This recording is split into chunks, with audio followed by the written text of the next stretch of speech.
The NWO is for life because these guys are just too sweet. Now, if this year's Hall of Fame taught us anything, it showed that anyone can get in if it pops ratings for lousy reality shows, Bella Twins, or large markets such as the Great Khali. Jeez.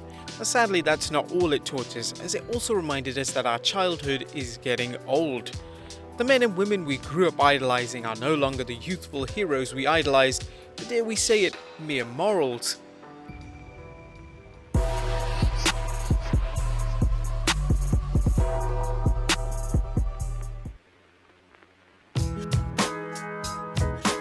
When did it happen? When did we take a look at our favorite wrestlers and say to ourselves, this is really sad?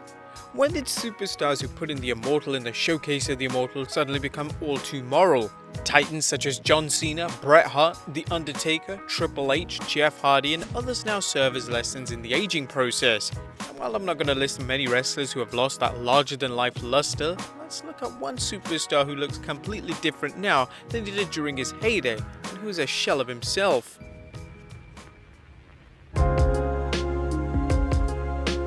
Shawn Michaels will always be remembered as one, if not the greatest performers in WWE history.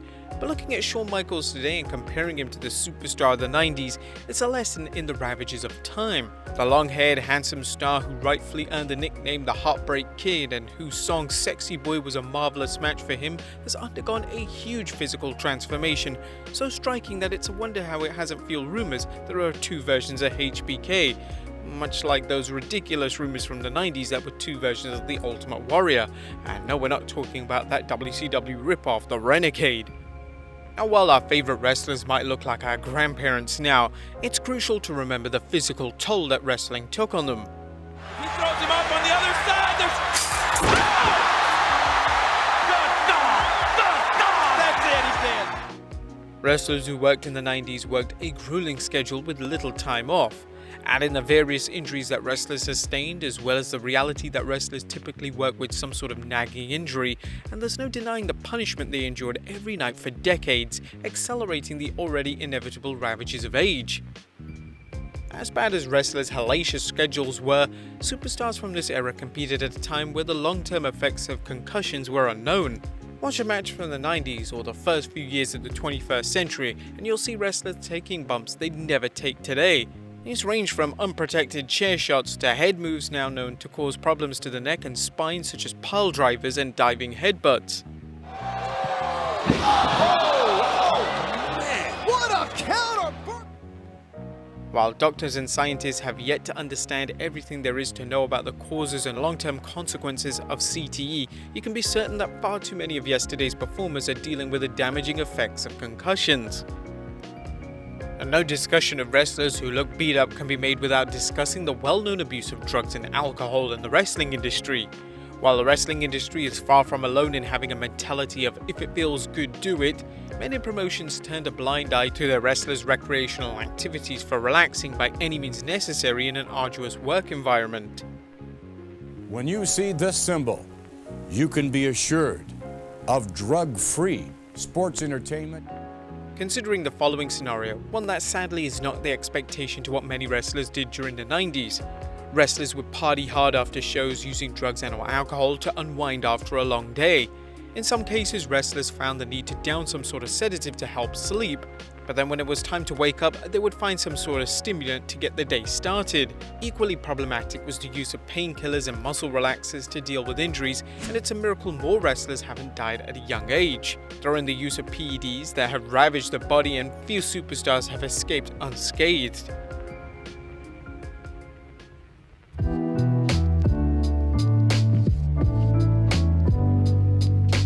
One of the biggest disappointments for wrestling fans is when we see our favorite superstars in embarrassing situations, whether it's working in the ring when most people have long since retired, or seeing them selling autographs with not a soul to be found. On the other hand, our idols' ability to age gracefully can also be inspiring, whether it's individuals overcoming personal demons or achieving success outside the ring. The spectre of personal demons continues to plague wrestlers, but especially those who work during a time when there was little or no oversight of what wrestlers put into their bodies. And it's all coming up. stop the match, actually. The reoccurring theme of wrestlers dying at a relatively young age continues to haunt both fans and the industry, as does news about wrestlers' latest arrest and/or imprisonment for matters such as driving while impaired. Personal demons have plagued wrestlers of all levels and backgrounds, whether it's backyard wrestlers or main eventers.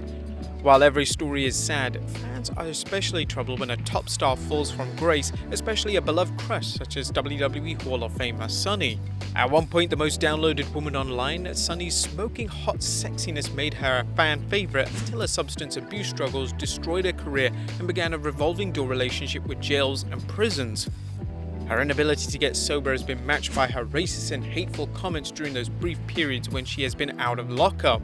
She remains one of the saddest stories in wrestling history, and while she, and like everyone else, is ultimately responsible for her own actions, fans are saddened not only by the sight of a once beautiful woman reduced to a hot mess, but more importantly, someone whose life seems to be edging closer and closer into the abyss. Another sight that saddens fans is when they see their favorite wrestlers working out of necessity, when their skills have deteriorated to laughable levels. On one hand, there are performers who continue to wrestle because of the undeniable allure of the crowd and who can still go in the ring. For example, the Rock and Roll Express continue to wrestle on the indie circuit and smaller promotions, showing that a carefully crafted match and ring style can hide some age-limited restrictions. However, there are also far too many wrestlers who have no love left for the game, but they know they can eke out a living somewhere, whether it's a high school gym or county fair. Read any number of wrestling memoirs and the tale of wrestlers who earned a fortune only to squander it happen again and again. I remember I made a lot of money off of them video games. You start getting royalty checks from them video games in WCW, that was a big deal. Leaving them with no choice but to step into the ring and hope for enough money to cover a meal. In a week or two, I will be homeless. I have nothing left. I don't know what I'm gonna do. The 2008 film The Wrestler may be fiction, but the story of a washed-up wrestler risking his health for one last run has far too many real-life examples. Thankfully, wrestlers can inspire us as they age, reminding us that it's never too late to change one's course. In some cases, wrestlers find redemption after years or even decades of self-destructive behavior, while others show that there is life after wrestling. A prime example is Jake the Snake Roberts, a successful wrestler whose Hall of Fame career was stymied by alcoholism and drug abuse. His antics in the ring made him a laughingstock, and despite many attempts at rehab, he always relapsed. Roberts became something of a curiosity merely from the fact that somehow he hadn't died yet, a thought that Roberts himself reflected on several times in interviews. That's just the way I am. That's just the way I am. In an incredible display of courage and determination, Roberts turned his life around, enlisting the help of Diamond Dallas Page to conquer his physical ailments and getting sober. And while wrestling legends may stumble as they age, either succumbing to personal demons or sticking around long after they should have stepped away, others remind fans and their colleagues that wrestling doesn't have to define an individual's life.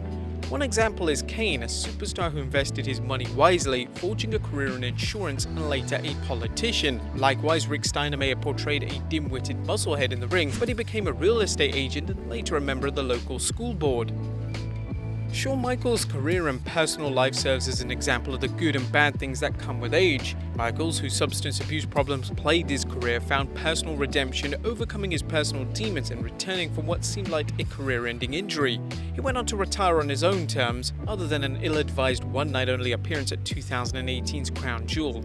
While he looks nothing like Mr. Wrestlemania, his work alongside lifetime friend Triple H in NXT serves as a reminder of how our heroes can inspire us even when they look like everyday Joes. You guys, that was freaking wonderful. That was one of the greatest things I've ever seen, guys. Thank you so much. Freaking amazing.